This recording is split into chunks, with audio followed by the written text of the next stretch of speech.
আসসালামু আলাইকুম ওরহমতুল্লাহি ওবারাকাতুহ। আজকে আলোচনার বিষয় হচ্ছে প্রবাসীদের সদকাতুল ফিতর। প্রবাসীরা কিভাবে ফিতরা আদায় করবে এ বিষয়ে আলোচনা হবে ইনশাআল্লাহ। যে প্রবাসীরা যদি নিজেদের সদকাতুল ফিতর দেশে আদায় করতে চায় তাহলে হুবহু 2.5 কেজি গম বা আটা আদায় করতে হবে।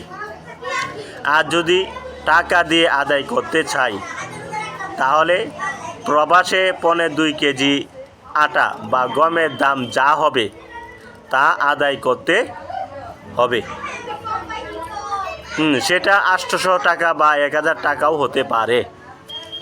এক্ষেত্রে ব্যক্তির অবস্থান ধর্তব্য হবে। সুতরাং বাংলাদেশের গমের দাম আদায় করলে আদায় হবে না, ফিতরা আদায় হবে না। আরেকটা বিষয়, ফিতরা ঈদের নামাজের পূর্বে আদায় করা উত্তম। ফিতরা ঈদের নামাজের পূর্বে আদায় করাটা উত্তম। রমজানের ভিতর আদায় করাও জায়েজ আছে। আপনি রমজান মাসেও ফিতরা আদায় করতে পারেন, তাহলে 70 গুণ সওয়াব বেশি পাইবেন রমজান মাস অনুযায়ী। যদি ঈদের দিন কোনো কারণে আদায় করতে না পারে তাহলে ঈদের পরে হলেও আদায় করতে হবে, ঈদের পরেও আদায় করতে হবে। যে শিশু রমজানের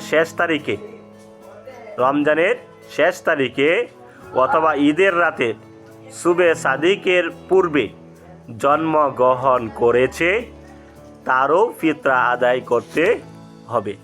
আল্লাহ তাআলা আমাদেরকে এই মাসলাগুলোর উপর আমল করার তৌফিক দান করুক, আমিন।